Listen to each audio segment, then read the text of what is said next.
My husband forced me to sign a prenuptial agreement. We built the business together, and now I get nothing. My name is Emma, and exactly 14 years ago, on a rainy autumn night, I signed the most important paper of my life without really reading it. A prenuptial agreement. A thin, clean document with small letters and wide margins that hid much more than a simple financial provision. It hid the seed of everything that would come after. I was 24 years old. I had just graduated from college, with student debt that kept me up at night. I had ended a toxic relationship a few months earlier, and all I wanted was a fresh start. Then I met him, Luke. A charismatic man, 10 years older than me, with a smile seemingly built to charm. And it worked. He captivated me. Luke already had a small business that sold eco-friendly household products. A business with no physical location, just a rudimentary website and a couple of weekly sales, mostly to relatives and acquaintances. He called it a startup with potential, but it was barely more than a named idea. And I, in love and enthusiastic, dove in headfirst. If this takes off, he'd tell me as we worked together in his apartment's kitchen, it'll be thanks to you, Em. And I'll never forget that. Ironic, isn't it? The prenuptial agreement arrived 3 days before our wedding. I had nothing. No property, no inheritance, no businesses, no steady income. Just a diploma. Luke, on the other hand, had received a small loan from his father and had registered the business in his name. It seemed logical at the time that he'd want to protect what's his. I even thought it was romantic. I was marrying a cautious man, I told myself. What I didn't know was that the agreement stated that everything generated by the business would be considered his individual property, not marital. It didn't matter how much I contributed. It didn't matter how many hours I put in. Nothing would be mine. Nothing. I didn't understand anything about legal matters, and when I asked if I could have someone review it, he kissed my forehead and said, "It's just a formality, sweetheart. What matters is that we're together." I signed. For love. Or out of fear of losing him, if I'm honest. In the first 5 years of the business, I worked more than he did. Literally. Luke handled the finances, but I organized the orders, answered emails, hand-packaged the products, managed social media, spoke to suppliers, and even designed the new logo we still use today. I had permanent dark circles under my eyes, my hair was always tied up, and my nails were ruined from the packing tape. Meanwhile, Luke started attending business events, dinners with investors, meetings with important people. He talked, and I executed. To the world, I was the entrepreneur's wife. But at home, I was the one who knew exactly how many orders could be processed in a day, which supplier had failed 3 times last month, and which customer was requesting a refund. I lived with the business, slept with the business, breathed the business. We never had children. We never took a vacation. Every penny was reinvested. I remember one night in particular. We were in the living room of our new apartment, which we only moved into thanks to an investment round I personally secured through a college friend. I had prepared a presentation of possible new products. I was excited. I had worked on it for days. I showed it to him on the screen while he poured himself a whiskey. "What do you think?" I asked. Luke didn't look up. He said, "It's fine. But I'd rather you stick to what you already know how to do. I don't want you to get distracted. We don't need more ideas. We need order." I stayed quiet. As always. The first real blow came the day we hired an administrative assistant. I had pushed for it because I couldn't handle everything anymore. But what Luke didn't tell me was that the assistant would be his cousin, an incompetent guy who showed up late and left early. Luke treated him like royalty, me like just another employee. I started noticing small changes. He no longer consulted me before making decisions. He began signing contracts without telling me. One day he said, almost without looking at me, "It's not that I don't trust you, it's just that some things need speed. And you take too long thinking." He said that. The same man who didn't know how to properly pack an order, or how many shipments we could handle in a week. Then he started pushing me away. Meetings I wasn't invited to. Brand decisions made without me. And one day, I saw him walk into the house with a box. "What's that?" I asked. "Papers," he replied, and left them in his office, door closed. 3 weeks after our 10th anniversary, the bomb dropped. "Emma, I want us to start separating responsibilities. The business has grown a lot, and I don't want any confusion. You'll continue handling operations, but without access to the main accounts. Finance will take care of that." Finance? Since when am I not finance? Don't be dramatic, please. This is professional. Besides, you don't have shares. You collaborate. It's not the same. That phrase punched me in the gut. You don't have shares. You collaborate. I wanted to respond, but no words came out. I went into the bedroom, shut the door, and cried. Cried with the desperation of someone watching all their effort vanish, as if it had never existed. That night I searched for the prenup. I had never read it again. My hands were trembling. I reviewed every clause with a knot in my throat. He was right. I had signed everything away. I was entitled to nothing. Not a percentage. Not a fair salary. Not compensation. I was a shadow. A decorative figure. The business was his. Legally, I was nothing more than a collaborator without contractual commitment. And the worst part is I allowed it. The decline was slow, but irreversible. Luke started treating me with cold politeness, like a stranger in his life. He no longer touched me. He no longer called me by my name. In public he'd still say "em," as if we were still a team. At home, he barely looked at me. One night, after a silent dinner, he said, "I'm thinking about hiring someone to handle the creative side. Someone more up to date." "Are you saying I'm outdated?" "I'm saying this isn't working anymore. Don't make me repeat it." And then I knew. It wasn't just the business. It was us. I got up early one Saturday. Went for a walk. It was drizzling, like the night I signed the agreement. I didn't have an umbrella. I walked to a cafe and ordered tea. I opened a notebook and started listing everything I had done over the years. Advertising campaigns I created, clients I secured, strategies that worked because of me. The list didn't fit on one page. I wasn't a shadow. I was the foundation, and they took everything from me without me raising my voice. That night, I came back and confronted him. "Luke, I want you to acknowledge what I've done. I want us to talk like adults. I deserve something. I deserve respect at least." He looked at me, leaned back on the couch, and replied with chilling coldness, "You can't demand anything. You signed. You knew what you were doing." And that's when I knew. He never loved me. He just used me. But what Luke doesn't know is that I'm not broken. That if there's one thing that defines me, it's my ability to endure. And I've started taking notes. Gathering contacts. Making calls. I'm not going to fight him legally. No. I don't want anything that's his. I'm going to build something bigger from scratch. And this time, every stone will carry my name. But first, I have to break something that still binds me, him. The first time I saw her was from the hallway of the office. It was Thursday, nearly 6 in the evening, and I had come back unannounced to pick up an old folder of documents I needed to review. No one knew I was there. I walked silently, no heels, holding the keys in my hand to avoid making noise. The glass door of the conference room wasn't completely closed. He was inside. She was too. She couldn't have been more than 25.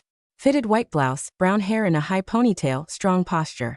The kind of presence a woman recognizes, because it used to be hers. Luke was smiling.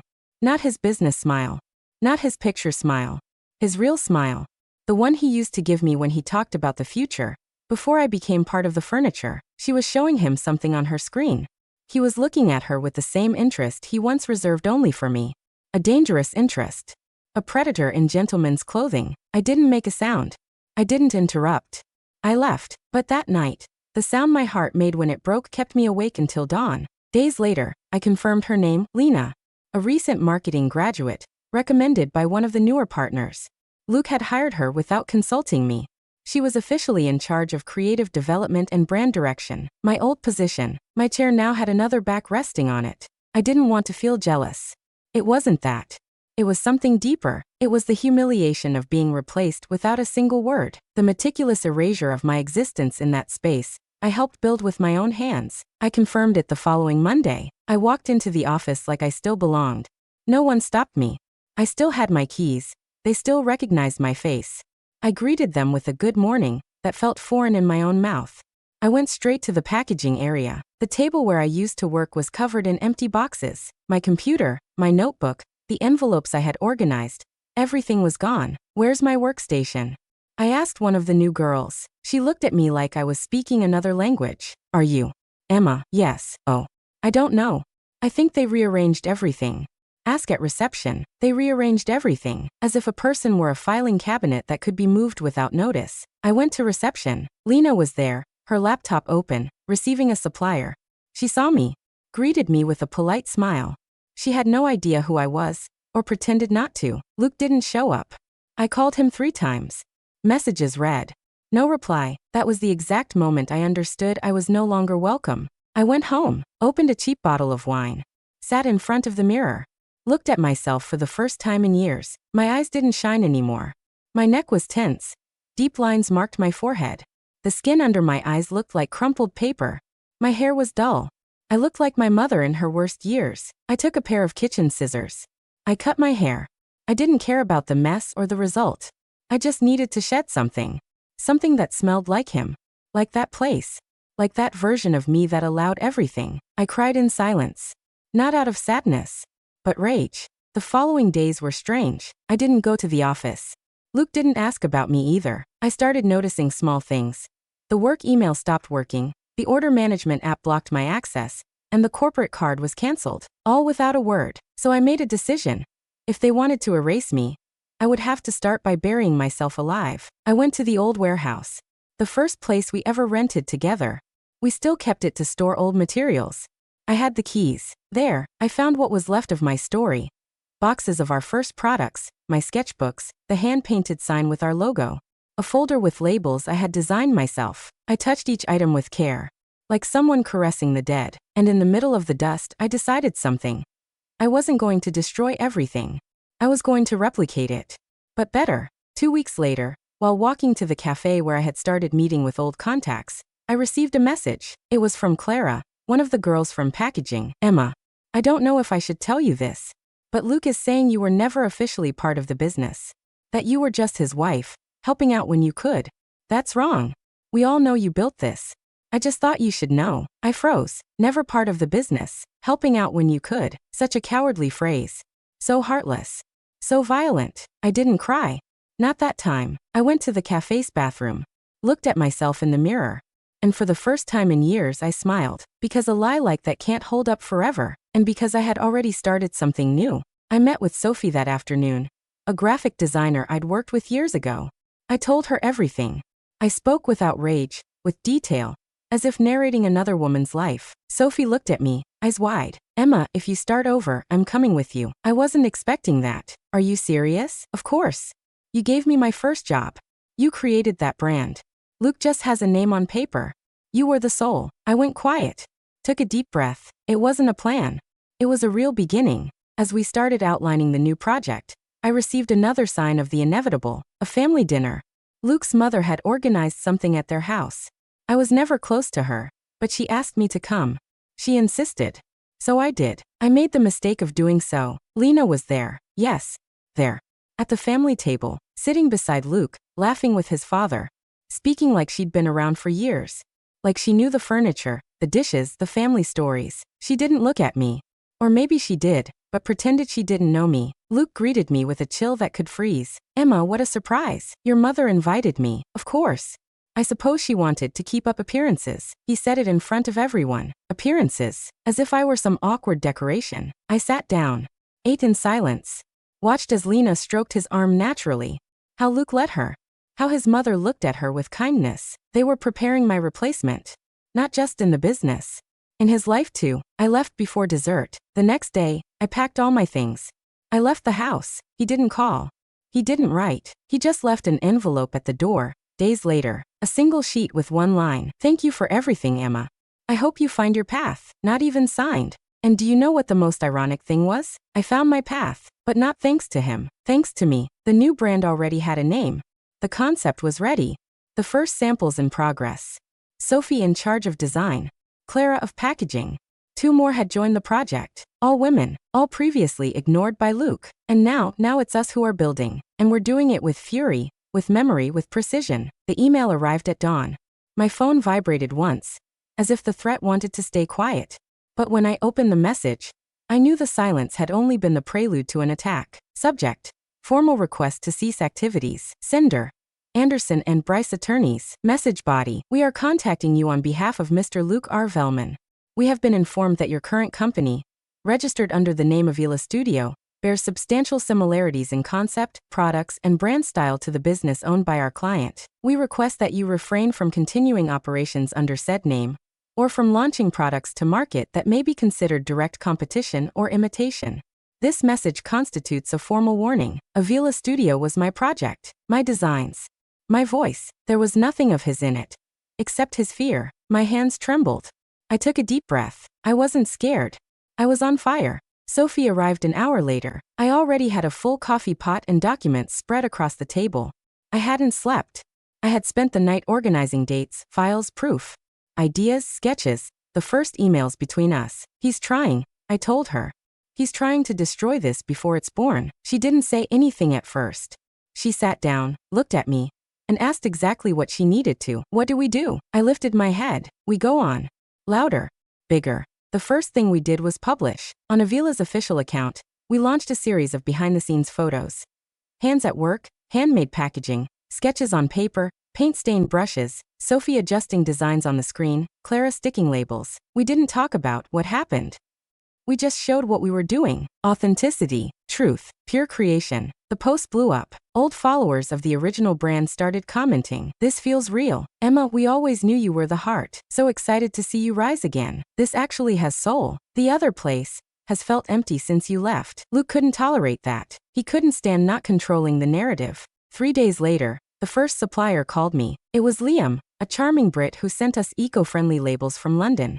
Always punctual, polite, and very efficient. Emma, I don't know how to say this. Luke called me. Said that if I keep working with you, he'll drop me from his line. That he already has another supplier, but he'll cut me off from the country if I do. And what did you say? That my values aren't for sale. But it scares me. He has money. He has power. He has lawyers. I have something better, I replied. I have memory. Miguel laughed nervously. Count on me. And so it went. One by one, the ones who mattered stayed on our side. But not all of them. Some gave in to the pressure. Others started leaking our progress to him, sending screenshots, copying designs. One night, I saw a new campaign on social media for the brand Luke and I had built together. They were my ideas. The same color palette we used at Avila, the same typography, only now without soul. And with her. With Lena, she appeared in the photo, sitting by a window, holding one of the packages. They were using her as the new face of the brand. I didn't exist. I had never existed. The caption read, where it all began. From scratch. With passion. With vision. It felt like they ripped my story out of my chest. Clara exploded. This is theft. This is ours. I just looked at her. I felt strangely calm. They can't steal something we haven't fully shown yet. We're going to post it. Post what? Everything. The documentary. The behind the scenes. The video that shows how Avila was born, from the first sketch. With our faces. Our names. Are you sure? More than ever. The video lasted 3 minutes. Filmed by a friend of Sophie's. It showed the entire process. Us in the studio, the materials, the conversations, the failed tests, the moments of laughter and frustration. At the end, I appeared on camera, my voice steady. For years I was invisible. Today I am voice. Today I am face. Today I am Avila. We published it on a Friday at 7 p.m. By Monday, it had over 350,000 views. The comments spoke for themselves. This is art. Now I understand why the other brand feels so empty. Story matters. Emma, never let them erase you. And what we didn't know yet was that a bomb was about to drop. Tuesday, 8 in the morning. I woke up to 14 missed calls. One of them was from Marianne, Luke's former accountant. A very serious woman, not one for gossip. She left me a message. Emma, I need to talk to you. I can't keep this to myself anymore. Something's not right in the company's accounts. There are movements that started right when you left. I think there's money missing. I sat in silence, staring at the phone, and not because of the money, but because I knew how Luke operated. When something slipped out of his control, he destroyed it from the inside. Sophie and I met with Marianne that same night. It wasn't a formal complaint. No judges, no lawyers. Just a conversation between 3 women who knew the truth from different angles. Marianne had documents, copies, dates. She showed transfers from the company account to Luke's personal entities. Some payments to external services that didn't exist. Others to fake consultancies. Sophie interrupted her. Why are you telling us this? Marianne swallowed hard. Because he asked me to cover it up. But after the video, I saw that you, Emma, were always the one who created this. And if he destroys everything, he'll drag me down with him too. I leaned back in the chair. Felt a brutal wave of vertigo. Do you have proof? She nodded. Yes. Not a lot.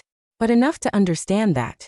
Luke is sinking the company out of pride, and he wants to take me with him. Yes. That night, I didn't sleep. Not because I was afraid, but because for the first time, I felt like I had a choice. I could sink him. I could expose him. I could send those documents to everyone who once believed in him. But did I want that? Or did I want to build something bigger than his downfall? Clara was clear about it. Emma, you're not here for revenge.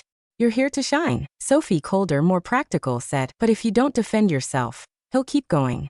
And he'll crush you. I felt caught between 2 paths. Until the message arrived that changed everything. A DM from an anonymous account. A single attached file. A video. Lena, at her desk, talking on the phone. She didn't know she was being recorded. Her voice clear. She has nothing. She signed that stupid prenup. Luke can take everything from her. He's trying to be nice about it. But if she makes it hard, he knows how to destroy her legally. And then a laugh. Light. Cool. Besides, I'm already on the board. In a few months, this will officially be mine. Pause. Another laugh. The previous wife was useful. But boring. This company needs a fresh face. Silence. And then the fire. That fire I'd kept inside my chest for months. Now it was personal. Lena was right about one thing. I had nothing. No money. No rights over the business I built. But she was wrong about the most essential part. I was no longer the same. She didn't know it. But with her laugh, she sealed her sentence. The video was the spark. I already had the fuel. And now, I was ready to burn. I didn't take the video to social media. I didn't post it. I didn't leak it. I sent it to only 3 people. 3 women who had once worked with us. 3 women who were silenced, ignored, or displaced when Luke decided they were no longer useful. I invited them to the studio. Quietly. No cameras. No press. Just hot tea. A room smelling of cinnamon. And chairs around a long table made of real wood. A table where no one sat above anyone else. Clara was there, of course. And Sophie, and those 3 women. One of them trembled as she spoke, and it was clear she hadn't been heard in years. I was fired without cause, she said. Just because I questioned the forged quotes. They told me it wasn't worth speaking up. That no one would believe me. I left, said another. But I left broken. They said I didn't have the aesthetic to work in branding. That my body didn't represent the Avila ideal. They took me off the team when I got pregnant. Framed it as restructuring. But they hired a new girl 2 weeks later. She was blonde. Young. Polished. Just like Lena. I listened in silence. And when the round of truths ended, I placed the video on the table. No one said anything for a full minute. Until one of them, eyes full of rage, asked, "What do you need from us?" "What they took from you. Your story." For the next 8 days, we worked like the world would end on the 9th. We recorded in shifts. Edited at night. Rewrote. Rewrote and rewrote again. We created a video that wasn't a direct accusation. It was something more powerful. A collective account. An invisible thread between all the women who, like me, were useful until they shone too brightly. The title was simple. We didn't dissolve. We reorganized. It began with me. A close-up. No makeup. No filter. My name is Emma. I was forced to sign an agreement that left me with nothing if I dared to leave him. I dared. Cut. Another woman. My name is Angela. I was fired for getting pregnant. Today I'm a mother and a CEO. Another. My name is Luisa. I was the mind behind award-winning campaigns. They told me I had the wrong body. Today, I teach other women to tell their stories with theirs. And so one after another, I closed the video. Maybe we don't have their resources. But we have memory. And we know how to build from the root. We launched it on a Sunday, just a regular Sunday. No announcements. No press. Just the video, posted on Avila's social media. It went viral in less than 24 hours. Hundreds of comments. Women sharing it, writing things like, "This video gave me back my breath." We've all been Emma. The beauty of this brand is that it has scars. No Photoshop. Luke and his girlfriend can only copy the surface. The real thing is here. And while the world talked, Luke stayed silent, because he couldn't face this without being exposed. Because now they knew. The collateral damage didn't take long. The numbers of the other company began to drop. Several collaborations were cancelled due to differences in values. And the worst part, a European brand Luke had been negotiating with for months pulled out, citing the video as a key reason. I didn't hear it from him, but from Mary Ann. She still had access to his calendar, though he didn't know it. He's losing control, she told me. This week he canceled 2 meetings. Fired 2 employees on the spot. And the worst, he's paranoid. Thinks someone's leaking information. And isn't he right? Marianne smiled. The only one who leaked anything was you. Luke tried one last move. Wednesday afternoon, Sophie got a call. It was him. He wants to talk to you, she said. In person. No recordings. That's what he said. The phrase made me laugh. No recordings. Of course. Because recording was his specialty. When it suited him, we agreed to meet at an old cafe, in a neighborhood with no cameras, no eyes. I saw him arrive. Pale. Tense. Dressed expensively as always. But something about him was loose. Like he no longer knew how to hold up his own image. "Why did you do it?" he asked as soon as he sat down. I looked at him. What did I do? The video. The rest. You had no right. I leaned my elbows on the table. Right? You're talking to me about rights? I took care of you, Emma. Don't forget that. You shelved me. Dressed me up as someone else's idea. And when I wanted to be seen, you pushed me into the shadows. You didn't take care of anything. You tamed. He breathed heavily. We can fix this. I could reconsider the agreement. Give you a share. If you stop talking. If you take down the videos. I looked at him with a calm I never had when we lived together. Do you know what's worst about you, Luke? That you still think your power lies in giving or taking away. When nothing of mine belongs to you anymore. I grabbed my bag. Stood up. I don't need a part. I'm building a hole. And I left him there. Alone. In his 5-figure suit.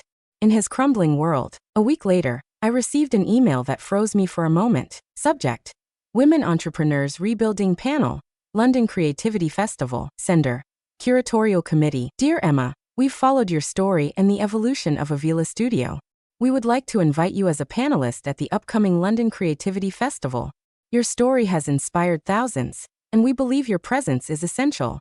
I stared at the screen breathless, not because London was the reward, but because without asking, without begging, without betraying, the story he tried to bury was now taking me to a global stage. That night I stayed alone in the studio. I didn't feel rage, nor victory. I felt presence. Mine. At last, I lit a candle like I used to when designing at dawn, opened a notebook, drew the first line of a new collection. The theme: surfaces that don't break, they only reveal what's underneath. And in that moment my phone rang. An unknown number. I answered. Emma, it's Lena. Silence. I'm not calling to fight. I just need to talk. What's coming next? You're not expecting it. She hung up, and for the first time, I felt cold. I thought Lena was just an echo of Luke. Another satellite orbiting his universe. But no, that call shifted everything. The real betrayal didn't come from him. It came from someone who wanted the same thing I did, only she was willing to go further. We met in a small, nearly empty restaurant. Not one of those where they used to pose for social media, no. Lena chose a place that felt stolen from the past. Wrought iron chairs, strong coffee, sharp silence. She looked at me like she didn't know how to begin. Like swallowing her pride hurt. Thank you for coming, she said. I didn't reply. I just waited. She continued. I didn't come to apologize. I know what we did. I know what was recorded. And I stand by it. I meant it. Then I don't understand why you called me. Lena swallowed hard. Her nails were perfect. Her voice a little less. Luke doesn't trust anyone anymore. Not even me. And since the video he changed. He thinks I was the one who leaked it. That I betrayed him. And didn't you? No. But if I had known what he did to you, maybe I would have. Emma. And there, for the first time, her voice cracked a little. He doesn't just destroy those who oppose him. He destroys those who give themselves to him too. I looked at her with a mix of anger and something more uncomfortable. Compassion, because Lena wasn't the villain. She was just the next. What do you want from me? I asked. The same thing you wanted from the beginning. What's fair? I want to leave that company. With something. With my name clean. With my dignity. But he has everything. The passwords, the accounts, the contacts. And now he's doing shady things. He's selling Avila's assets without reporting them. He changed the legal name. He's moving money. My chest tightened. Why are you telling me this? Because you know his methods. And I know his weaknesses. And because I can't take him down alone. Over the next few weeks, we worked together. In secret. Not for revenge. Not for redemption. For protection. Lena sent me documents. Screenshots. Contracts signed with fake names. A list of contacts Luke was offering new opportunities to, using Avila Studios' resources, but under a new brand he was building in parallel. I, on my side, had the story, the narrative, the power of going public. Each night, a new puzzle piece arrived, and each night, I felt closer to a truth more bitter than betrayal. Luke never loved anyone, only his reflection, and when that reflection no longer pleased him, he shattered it. One afternoon, I received an anonymous email. It simply said, "Don't trust Lena. She's using you." Attached was an audio file, a fragment of a conversation between her and Luke. Old but clear. Luke, let her believe she can bounce back. Then we bury her with her own story. Lena, I'll do it. Just give me time. I froze. Was it old? Was it fake? Was it edited? I didn't know, but that no longer mattered. I couldn't trust anymore. Not even in my new ally. That night, I went to the studio, turned off the lights, sat in the dark, my heart at war with itself. I thought about everything I had lost, I thought about what I still had left, my name, my ethics, and something even more powerful. My full story, unembellished and uncut. The next day, I published a new video, one that wasn't about Luke or Lena. It was about me, about what happens when you rebuild without seeking revenge, when you accept that you won't get back what was yours, but choose to create something better. I spoke about mistakes, about fear, and about a kind of courage that doesn't scream, doesn't attack, doesn't destroy. The kind that endures. It wasn't immediate, but within a month, the rumors became certainties. Luke was excluded from an international alliance of emerging brands. A report on unethical practices leaked, written by one of his own advisors. His new venture died before it was born, and Lena vanished. No posts, no stories, just silence. A year later, I opened a new space. Not a company, a collective. It's called Incomplete Route. It doesn't sell clothes. It doesn't offer campaigns. It offers workshops, talks, gatherings for women who, like me, built something in the shadow of others and decided to walk toward the sun. Avila Studio still exists, but without a soul, just pretty clothes, perfect advertising, and behind it, a cold emptiness that no expensive design can fill. I have a new notebook.